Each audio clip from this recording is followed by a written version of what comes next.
नमस्कार दोस्तों, स्वागत है आपका। आज अनुच्छेद 9 को पूरी विस्तार के साथ समझेंगे। अनुच्छेद 9 क्या कहता है? अगर कोई भारतीय नागरिक है और वह किसी अन्य देश की नागरिकता वह ले लेता है, तो भारत की नागरिकता उसकी क्या हो जाएगी? समाप्त हो जाएगी। अब वह भारत का नागरिक वह नहीं रहेगा। इसको हम एक पूरी डिटेल के साथ समझते हैं, जिससे कि आपका पूरी बात क्लियर रूप से समझ में आ जाए। सरल व्याख्या की बात करते हैं हम। अगर कोई भारतीय खुद जाकर किसी और देश की नागरिकता ले ले, तो उसका भारत से नागरिकता का रिश्ता टूट जाता है। अगर कोई भारतीय है और वह किसी अन्य देश की नागरिकता वह ले लेता है, तो उसका भारत से रिश्ता क्या हो जाएगा? टूट जाएगा। नागरिकता का जो भी रिश्ता है, जो कि अनमोल बंधन होता है ना, वह क्या होता है? वह टूट जाता है। अब वह भारत के नागरिक वह नहीं रहेंगे, क्योंकि जैसे ही किसी अन्य देश की नागरिकता आप प्राप्त करते हैं, तो भारत की नागरिकता क्या हो जाएगी? समाप्त हो जाएगी। आगे देखते हैं। कोई भी व्यक्ति जो स्वेच्छा से मतलब अपनी इच्छा से किसी अन्य देश की नागरिकता स्वीकार करता है, वह व्यक्ति भारत का नागरिक नहीं रह जाता है। अगर कोई व्यक्ति स्वेच्छा से किसी अन्य देश की नागरिकता स्वीकार कर लेता है, तो भारत का नागरिक वह नहीं रह जाएगा। स्वेच्छा का मतलब अपनी इच्छा होता है।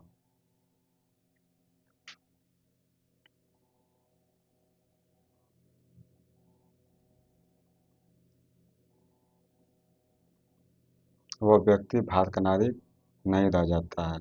आपने अगर किसी और देश की नागरिकता ले ली, तो आप भारत के नागरिक नहीं रहेंगे। बात तो वही है, नहीं रहेंगे। यह नियम भारत की एकमात्र नागरिकता नीति को दर्शाता है, क्योंकि भारत में एक नागरिकता नीति लागू होती है। भारत में लोग केवल भारत के नागरिक होते हैं, न कि किसी अन्य राज्य के। जैसे कि कोई अगर बिहार का व्यक्ति है और कहे कि हम बिहार के नागरिक हैं, तो क्या कर रहा है वो? गलत कर रहा है वो। या फिर कोई पंजाब का व्यक्ति हो और कह रहा है कि हम पंजाब के नागरिक हैं, तो नहीं, आप किसी राज्य के नागरिक आप नहीं होते हैं। आप देश के नागरिक हैं, आप भारत के नागरिक हैं।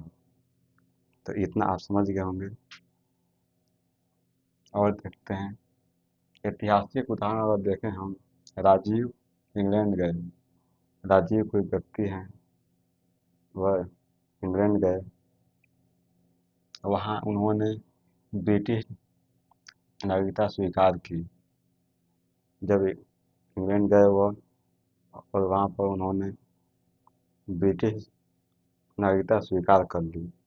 जब ब्रिटिश नागरिकता वो स्वीकार कर लिए, तब तो भारत की नागरिकता क्या हो जाएगी? समाप्त हो जाएगी। क्योंकि आप एक समय में किसी एक देश के ही नागरिक आप रह सकते हैं, न कि आप एक समय में दो देशों की नागरिकता आप प्राप्त कर सकते हैं। ऐसा नहीं है। आप केवल एक देश के साथ अपनी निष्ठा व्यक्त कर सकते हैं। तो आप इतना समझ गए होंगे। तो जब वो इंग्लैंड के नागरिकता वो ले लिए, तो अब देखिए भारत में अब वह भारतीय नागरिक नहीं माने जाएंगे। जब वह इंग्लैंड के नागरिकता वह ले लिए, प्राप्त कर लिए वह, तो भारत के नागरिक वह अब नहीं रह जाएंगे। अगला देखते हैं। भारत ने शुरू से ही दोहरी नागरिकता को अनुमति नहीं दी। जब संविधान बन रहा था, संविधान सभा में लोग बैठे हुए थे, उन्होंने इस पर विचार किया और कहा कि भारत में एक नागरिकता बेहतर रहेगी, न कि दोहरी नागरिकता। बहुत सारे देशों में दोहरी नागरिकता भी चलती है, जैसे अमेरिका में भी दोहरी नागरिकता चलती है। आप किसी राज्य के भी नागरिक होते हैं और देश के भी नागरिक होते हैं। तो जब राज्य में चुनाव होता है तो दूसरा पहचान पत्र लेके जाते हैं लोग, कार्ड लेके जाते हैं, और जब केंद्र की बात आती है तो वो लोग दूसरा कार्ड लेकर जाते हैं। लेकिन भारत में ऐसा नहीं होता है। चाहे विधानसभा का चुनाव हो या फिर लोकसभा का चुनाव हो या फिर पंचायत का कोई चुनाव हो, उसमें आप एक ही पहचान पत्र लेकर जाते हैं और वोट देकर आप आते हैं। तो भारत में क्या है, एक नागरिकता है, इसीलिए हम लोग एक पहचान पत्र का उपयोग करते हैं। इतना आप समझ गए होंगे। आगे देखते हैं। 1947 के बाद कुछ लोग पाकिस्तान की नागरिकता लेने लगे।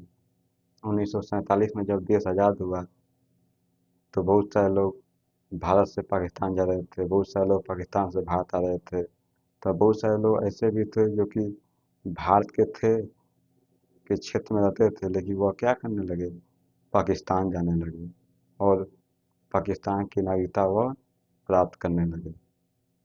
जब ऐसा हुआ तो उनकी नागरिकता भारत से क्या हो गई, समाप्त हो गई स्वतः ही। आगे देखते हैं। भारतीय संविधान ने स्पष्ट कहा, भारत का संविधान स्पष्ट रूप से कहा हो कि अब वे भारत के नागरिक नहीं रह सकते। जो लोग पाकिस्तान में चले गए वो लोग भारत के नागरिक वह नहीं रह सकते, क्योंकि वो लोग पाकिस्तान की नागरिकता प्राप्त कर लिए। जब पाकिस्तान की नागरिकता वह प्राप्त कर लिए तो भारत का नागरिक वह नहीं रह जाएंगे वो, क्योंकि एक समय में आप केवल एक देश के ही नागरिक रहते हैं, न कि दो देशों का। तो इतना आप समझ गए होंगे।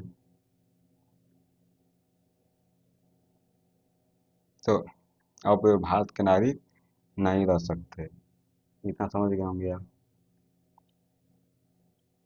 1955 का सिटीजनशिप एक्ट नागरिकता के बारे में काफ़ी विस्तार से बताता है। 1955 का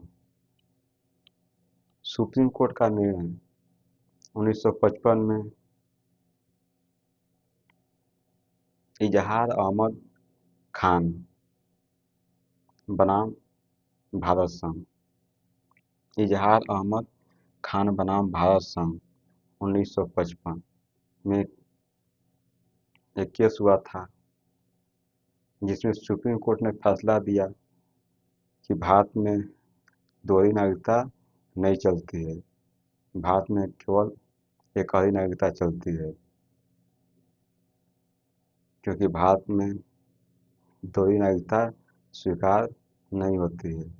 भारतीय संविधान ऐसा कहता है कि आप भारत के नागरिक हैं तो भारत के ही नागरिक हैं, न कि किसी राज्य के भी नागरिक हैं आप नहीं। भारत में ही रह जाते हैं, क्योंकि यहाँ पर केंद्र मजबूत है और सब लोग केंद्र के ही नागरिक माने जाते हैं। केंद्र का मतलब भारत हो गया। तो भारत में केवल एक ही नागरिकता है, दोहरी नागरिकता अन्य देशों में पाई जाती है, जैसे अमेरिका में देख सकते हैं। तो इतना समझ गए होंगे आप। प्रक्रिया की बात आती है, प्रक्रिया देख लेते हैं हम लोग। व्यक्ति ने स्वेच्छा से जब आप नागरिकता छोड़े होंगे, आप किसी अन्य देश की नागरिकता आप लिए होंगे, तो आपकी मर्जी तो रही होगी, आप स्वेच्छा से लिए होंगे, ना कि किसी के दबाव में आकर आप का नागरिकता लिए होंगे आप। दूसरी बात आती है, किसी विदेशी देश की नागरिकता स्वीकार की, किसी विदेशी देश की नागरिकता आप स्वीकार किए होंगे आप। तीसरी बात आती है, यह एक्ट इंटेंशन के साथ हुआ हो, यह जो कानून है, जिस कानूनी प्रक्रिया का आप पालन कर रहे हैं, वह किसी इरादे के साथ हुआ होगा। इंटेंशन का मतलब क्या होता है? इरादा होता है। एग्जाम्पल अगर देखते हैं हम, सीमा एक महिला है जो अमेरिका में जन्मी थी। उनका जन्म कहाँ हुआ था? अमेरिका में हुआ था। भारत में रह रही थी। अमेरिका में जन्म हुआ लेकिन वो क्या कर रही थी? भारत में वो रह रही थी। बाद में उसने अमेरिका की नागरिकता ले ली। जन्म हुआ था कहाँ हुआ था? अमेरिका में हुआ था। रह रही थी भारत में, लेकिन कुछ समय के बाद उन्होंने अमेरिका की नागरिकता ले ली। तो भारत की नागरिकता क्या हो जाएगी? समाप्त हो जाएगी वो। वैसे ही अब वह भारत की नागरिक नहीं है। जब अमेरिका की नागरिकता वह प्राप्त कर ली तो वह क्या हो जाएंगी? भारत के नागरिक वह नहीं रहेंगे अब। प्रूफ कौन देता है? भारत सरकार देगी। भारत सरकार यह निर्धारित करती है कि व्यक्ति ने विदेशी नागरिकता स्वेच्छा से ली है या नहीं। भारत सरकार इसका जांच करता है कि जो व्यक्ति किसी अन्य देश की नागरिकता लिया है या फिर भारत का नागरिकता वह छोड़ रहा है तो किसी के दबाव में आकर छोड़ रहा है या अपनी स्वेच्छा से छोड़ रहा है। तो इसकी जांच होती है। अगर आप जांच में पाए जाते हैं कि आप स्वेच्छा से अपनी नागरिकता त्याग रहे हैं आप, तो आपका क्या हो जाएगा? नागरिकता भारत से खत्म हो जाएगा। आगे देखते हैं। भारत में करोड़ों एनआरआई रहते हैं। भारत के लोग बहुत सारे हैं जो विदेशों में काम करते हैं और वह दूतावास के माध्यम से वह भारत के नागरिक हैं। वो जिन्हें एनआरआई कहते हैं आप, नॉन रेजिडेंशियल इंडियन होता है एनआरआई का, होते हैं। और बहुत से लोग बाहर की नागरिकता ले चुके हैं। बहुत सारे लोग हैं जो कि विदेशों में रहते हैं और नागरिक क्या हो गए? वहीं के बन गए। बहुत सारे लोग हैं। ओसीआई ओसीआई भी एक कार्ड होता है। जो लोग विदेशों में रहते हैं उनका बनता है OCI, overseas citizen of India. OCI का फुल फॉर्म होता है। भारत की नागरिकता नहीं केवल वह ओसीआई कार्ड जिनका बना है वह भारत के नागरिक वह नहीं होते हैं। केवल विशेष सुविधा कार्ड होता है। केवल विशेष सुविधा कार्ड होता है। कुछ सुविधाएं मिलती होंगी उससे, जैसे कि जब आप भारत में आते हैं तो एयरपोर्ट पर आपका चेकिंग कम होता है। उनको पता होता है कि यह ओसीआई कार्ड बनवाए हैं। कुछ सुविधाएं उनको मिलती हैं। ये वोट नहीं कर सकता। अगर भारत में चुनाव होते हैं तो अगर वो चाहें कि हम वोट दे दें तो अब वोट नहीं दे सकते हैं वो। दूसरी बात आती है, यह सरकारी नौकरियों में भाग नहीं ले सकते। भारत सरकार की जो भी सरकारी नौकरियां निकलती हैं उनमें यह अप्लाई नहीं कर सकते। उसके बाद आता है कि यह संवैधानिक पदों पर बैठ नहीं सकते। यह संवैधानिक पद यह पा नहीं सकते। जो भी संविधान में पद निर्धारित किए गए हैं उस पर ये लोग क्या कहें? बैठ नहीं सकते हैं। उसके योग्य यह नहीं होंगे। तो आप इतना समझ गए होंगे। मिलेंगे अगले लेक्चर में। तब तक के लिए आपका बहुत बहुत धन्यवाद। Thank you.